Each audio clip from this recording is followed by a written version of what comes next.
Hey guys, welcome back to another video. My name is Tiffany and I do powerlifting voiceovers. So I had a therapy session yesterday. I'm going to therapy every 2 weeks with my new original therapist. I'm so happy that he's free because literally I've tried so many therapists and I think he's the best one for me. But we were working on relationship trauma. And so basically what he did was he asked me to find a part of my past with any guy, in this case it would be my ex, that has hurt me. And so I thought about a scene where I felt the most hurt in that relationship, and I pictured it. He made me visualize it, and he made me just like close my eyes for 20 seconds and think about how I felt, what thoughts came to mind, and like physiologically, like how I felt. Like, so if there was tension in my upper body or my head or my chest or my hands or anything.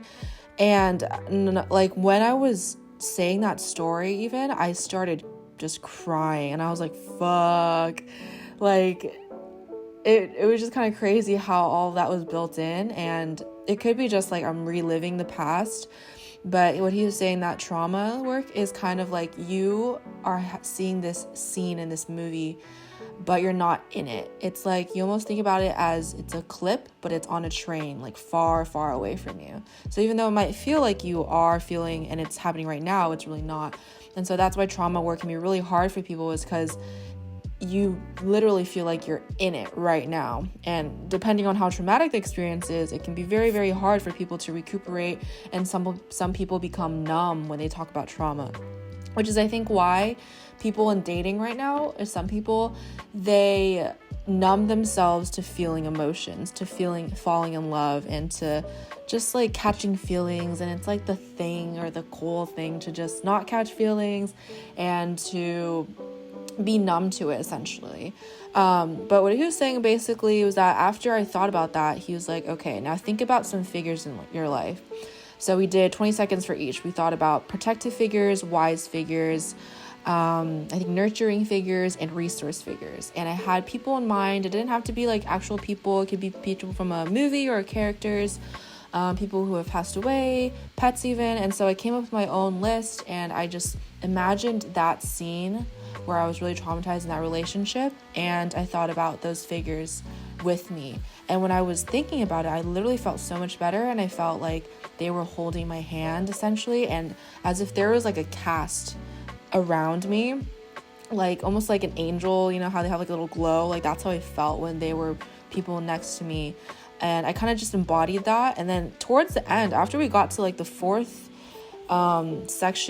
figure, like, because there's resource, wise, protective, and nurturing, after I got through all those, I literally felt like essentially like that situation, like I felt like he was the problem and not me. Because specifically the situation that really triggered and traumatized me from being with my ex was it made me feel really worthless, really insignificant, really small, and basically like really sad and really like a piece of shit. And once I did all the trauma work and had all those figures in me that was like resourceful, wise, and everything, I felt like he was the one that was a piece of shit. And like, not to say that he is, but it's just like, it's not my problem. Like, I'm not the person that is unworthy in the sense. And it was just really cool because like it kind of goes back to the thing about how powerful your mind is. Like, if you think and if you put yourself in that situation, versus if you put yourself in that situation with your team and with people who support you, and imagine that, you literally feel so much more powerful. And like, people are like, yeah, when people bully you, like, it doesn't mean that you're bad, it means that they're bad and they need to work on themselves. But you hear that all around, but if you don't feel it, I feel like you don't actually believe it. And so this kind of goes back to my last video about like, if you really feel it and you revisit that trauma by yourself, and then you go back and you revisit with your figures, you've now kind of forgiven yourself of like letting you be in that kind of position and letting you be empowered, and therefore that defeats trauma. So basically, trauma work is like not just ignoring the trauma, but actually going to that trauma, revisiting it, riding the waves, feeling how you feel then, responding to it, and getting your team with you, and then responding to that situation again and seeing how you feel. And literally after that whole session, I felt so much more positive. I just believed in myself and I felt really present. And I just think, oh my fucking God, like y'all just, if you guys are not in therapy, like I swear to God, like it is the best thing in the world. It's the best investment. It's kind of expensive because he is out of network. So I pay like $150, $200 a session, depending on my insurance, but really big advocate of therapy. It's like, it's checking on your mental health. It's like you go to the gym because you want to maintain your physical well-being. Same thing with therapy. That's my 2 cents. Thank you guys so much for watching the end of the video, and I will see you guys in the next one. Bye.